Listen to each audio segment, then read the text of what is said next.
Good morning every guys.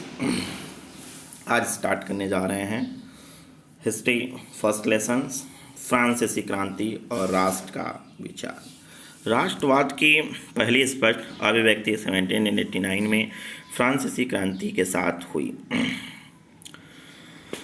जैसा कि आपको याद होगा, 1789 में फ्रांस एक ऐसा राज्य था जिसके संपूर्ण भूभाग पर एक निरंकुश राजा का आधिपत्य था। एक ऐसा राज्य था जिसके पूरे पूरे समुदाय पे एक ऐसे राजा का आधिपत्य था। कैसे राजा का जानिए। फ्रांसीसी क्रांति से जो राजनीतिक और संवैधानिक बदलाव हुए, उनसे प्रभुसत्ता राजतंत्र से निकलकर फ्रांसीसी नागरिकों के समूह में हस्तांतरित हो गई। मतलब ऐसा राजनीतिक संवैधानिक बदलाव किया कि लोगों के अंदर से नागरिकों का हस्तांतरित निकल करके राजतंत्र में मिल गया। मतलब अपने में मिला लेना, वह उसकी ऐसी रणनीति थी। क्रांति ने घोषणा की, अब लोगों द्वारा राष्ट्र का गठन होगा। अब लोगों द्वारा राष्ट्र का गठन होगा, वे ही उसकी नियति तय करें। जब क्रांति की घोषणा हुई तो क्या हुआ कि अब लोग मिल करके राष्ट्र का गठन करेंगे, चुनाव करेंगे। प्रारंभ से ही फ्रांसीसी क्रांतिकारियों ने ऐसे अनेक कदम उठाए जिनसे फ्रांसीसी लोगों में एक सामूहिक पहचान की भावना पैदा हो सकती थी। प्रारंभ से ही ऐसे क्रांतिकारियों ने अनेक कदम उठाए जिससे फ्रांस के लोगों में एक पहचान बन जाए, एक भावना पैदा हो जाए। पितृभूमि और नागरिक जैसे विचारों ने अनेक संयुक्त समुदाय के विचार पर बल दिया। पितृभूमि और नागरिक जैसे विचारों ने एक संयुक्त समुदाय के विचार पर बल दिया। अच्छा, वहाँ की पितृभूमि नागरिकों के मन में जो भाव थी उस पे एक बल दिया गया। एक संविधान के अंतर्गत समान अधिकार प्राप्त थे। अच्छा, उस राजा के राज्य में सबको एक समान अधिकार प्राप्त दिया गया। अतः एक नया फ्रांसीसी झंडा तिरंगा चुना गया।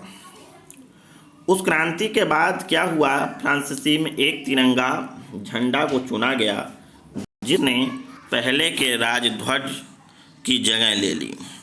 स्टेट जनरल का चुनाव सक्रिय नागरिकों के समूह द्वारा किया जाने लगा। अच्छा, अब उसका चुनाव हुआ कि उस स्टेट का जनरल कौन बनेगा। इसका चुनाव नागरिकों के द्वारा किया गया। क्यों? क्योंकि चुनाव के द्वारा ही उस स्टेट का, जैसे होता है कि किसी भी गांव के मुखिया का चुनाव कब होता है, वहाँ का जनता करती है, आपस में मिल करके चुनाव वोट देता है, तभी वो ग्राम प्रधान माना जाता। ठीक उसी प्रकार उस राज्य में था कि नागरिक मिल करके चुनाव किए और वहाँ के स्टेट जनरल का चुनाव हुआ। उसका नाम बदलकर नेशनल असेंबली कर दिया गया। अच्छा, चुनाव के बाद उस स्टेट का नाम बदल दिया गया। क्या रख दिया गया? National assembly. नई स्तुतियाँ रची गई, शपथ ली गई, शहीदों का गुणगान हुआ और यह सब राष्ट्र के नाम पर हुआ। ये किसके नाम पर हुआ? राष्ट्र के नाम पर हुआ। एक केंद्रीय प्रशासनिक व्यवस्था लागू की गई। एक केंद्रीय प्रशासनिक व्यवस्था लागू की गई जिसने अपने भूभाग में रहने वाले सभी नागरिकों के लिए समान कानून बनाए। शहीदों के गुणगान हुआ और वो राष्ट्र के नाम पर एक ऐसी व्यवस्था लीगल की गई जिसमें सभी नागरिकों का समान अधिकार मिले। एक समानतावाद हो जाए। मतलब एक समानतावाद का मतलब एक समान अधिकार मिले, एक समान रूप से सबको सम्मान मिले। अपने भूभाग में रहने वाले सभी नागरिकों के लिए समान कानून बनाए गए। समान कानून, सबके लिए एक समान लीगल कानून। आंतरिक आयात निर्यात शुल्क समाप्त कर दिया गया, जो आयात मतलब क्रय विक्रय का काम था वो समाप्त कर दिया गया। भार तथा नापने का एक समान व्यवस्था लागू की गई। क्षेत्रीय बोलियों को हतोत्साहित किया गया। पेरिस में फ्रेंच जैसे बोली लिखी जाती थी, वहीं राष्ट्र की एक साझा भाषा बन गई थी। वो क्या बन गई थी? राष्ट्र का एक साझा भाषा बन गई थी। क्रांतिकारियों ने यह घोषणा की कि फ्रांसीसी राष्ट्र का यह भाग्य और लक्ष्य था। अब जो क्रांतिकारी थे वो यह घोषणा किए कि फ्रांस के राष्ट्र का ये भाग्य लक्ष्य था। ये योजना जो थी क्रांतिकारियों के लिए एक, ये लोग देखें कि ये लोग एक लक्ष्य बना ले रहे हैं, मतलब एक टारगेट अपना बना ले रहे हैं। वह यूरोप के लोगों को निरंकुश शासकों से मुक्त कराएं। दूसरे शब्दों में फ्रांस यूरोप के अन्य लोगों को राष्ट्रों में गठित होने में मदद देगा। जब फ्रांस की घटनाओं की खबर यूरोप के विभिन्न शहरों में पहुंची तो छात्र तथा शिक्षित मध्य वर्गों के अन्य सदस्य जेकोबियन क्लबों की स्थापना करने लगे। क्लबों की स्थापना की गई। जेकोबियन नाम का एक क्लब बना। उनकी गतिविधियों और अभियानों ने उन फ्रेंच सेनाओं के लिए रास्ता तैयार किया जो 1790 के दशक में हॉलैंड, बेल्जियम, स्विट्जरलैंड और इटली के बड़े इलाके में घुसी। 1790 में हॉलैंड, बेल्जियम, स्विट्जरलैंड, इटली के भी इलाके में घुसी। क्रांतिकारी युद्धों के शुरू होने के साथ ही फ्रांसीसी सेनाएं राष्ट्रवाद के विचार को विदेशों में ले जाने लगी। ये क्रांतिकारी युद्ध जब शुरू हुआ तो ये कहाँ तक गया? वहाँ से उठा तो विदेश तक ये चला गया। नेपोलियन के नियंत्रण में विशाल क्षेत्र आया और वहाँ उसने अनेक सुधारों की शुरुआत की जिन्हें फ्रांस में पहले ही आरंभ किया जा चुका था। नेपोलियन के नियंत्रण में अनेक सुधार की शुरुआत हुई। अब अनेक शुरुआत नेपोलियन के नियंत्रण में हुआ।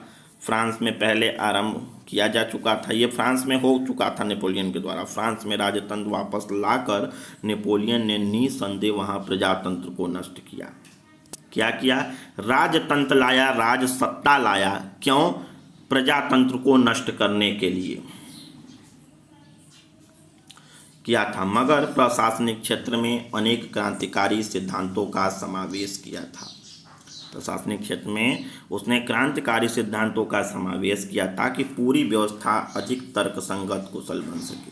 जो पूरी व्यवस्था थी वो कैसा बन सके? तर्कसंगत और कुशल, मतलब उसमें तर्क लगे, विचार करके व्यवस्था की जाए, वो तर्कसंगत व्यवस्था कहलाती है। 1804 की नागरिक संहिता, जिसे आमतौर पर नेपोलियन की संहिता के नाम से जाना जाता है। 1804 की नागरिक संहिता, जिसे आमतौर पर नेपोलियन की संहिता के नाम से जाना लगा। ये व्यवस्था नेपोलियन संहिता के नाम से जाना जाएगा। उसका सोच ये था कि फ्रांस में प्रजातंत्र नष्ट कर दिया जाए, राजतंत्र एक समानतावाद का विस्तार हो, एक समान भाव मिले। अच्छा, वे जन पर आधारित विशेषाधिकार समाप्त कर दिए। उससे कानून के समक्ष बराबरी संपत्ति के अधिकार को सुरक्षित बनाया गया। इस संहिता फ्रांसीसी नियंत्रण के अधीन क्षेत्रों में लागू किया गया। डच गणतंत्र, स्विट्जरलैंड, इटली, जर्मनी, नेपोलियन प्रशासनिक विभाजनों को सरल बनाया गया। अच्छा, फ्रांसीसी नियंत्रण में नेपोलियन के द्वारा गणतंत्र, स्विट्जरलैंड, इटली, जर्मनी, यहाँ के प्रशासनिक जो विभाग थे वे भी सामंती व्यवस्था को खत्म कर दिए। किसानों को दासत्व और जागीरदारी शुल्कों से मुक्त किया गया। जैसे कर जो लगता था किसानों पे, टैक्स लगता था, वो बंद कर दिया गया। कहने का मतलब शहरों में भी कारीगरों के श्रेणी संघों नियंत्रणों को हटा दिया गया। अच्छा, जो शहरों में भी श्रेणी संघ कारीगरों पे टैक्स लगते थे वो हटा दिया गया। यातायात संचार व्यवस्थाओं को सुधारा गया। किसानों, कारीगरों, मजदूरों, नए उद्योगपतियों ने नई मिली आज़ादी चखी। अच्छा, काफ़ी कारीगर, मजदूर, ये सब उद्योगपति खुश हुए। उद्योगपतियों और ख़ास तौर पर सामान बनाने वाले लघु उत्पादक ये समझने लगे कि एक समान कानून मानक भार, नाप, राष्ट्रीय मुद्रा, एक इलाके से दूसरे इलाके में वस्तुओं पूंजी आवागमन में सहूलियत होगी। लेकिन इससे खुश हुए कि चलिए अब एक इलाके से दूसरे इलाके में जाने में सहूलियत काफ़ी मिलेगी, लेकिन जीते हुए इलाकों में अस्थानीय लोगों की प्रशंसीय शासन के प्रति मिलीजुली प्रक्रियाएं थीं। शुरुआत में अनेक स्थानों जैसे हॉलैंड, स्विट्जरलैंड, साथ ही कई शहरों जैसे ब्रुसेल, मेज, मिलान, वारेंस फ्रांसीसी सेनाओं स्वतंत्रता का तोहफा देने वाली स्वागत किया। अच्छा, बाकी शहर जो सिटी थे इस प्रावधान पे काफ़ी खुश हुए और वो तोहफा समझने लगे कि काफ़ी अच्छा काम हुआ, मगर यह शुरुआती उत्साह शीघ्र ही दुश्मनी में भी बदल गया जब यह साफ होने लगा कि नई प्रशासनिक व्यवस्थाएं राजनीतिक स्वतंत्रता के अनुरूप नहीं थी। बढ़े हुए सेंसरशिप बाकी यूरोप को जीतने के लिए फ्रेंच सेना में जबरन भर्ती से हो रहे हैं। नुकसान प्रशासनिक परिवर्तनों में मिले फायदों से कहीं ज़्यादा नज़र आने लगे। अच्छा, ये बदल दुश्मनी की व्यवस्था इसलिए हो गई कि राजनीतिक जो स्वतंत्रता थी वो यूरोप वाले सोचे कि फ्रांस में जबरन भर्ती सेनाओं को लेकर के किया जा रहा है, इससे दुश्मनी होने लगी। यहाँ पे ये पैराग्राफ समाप्त होता है। Lesson first.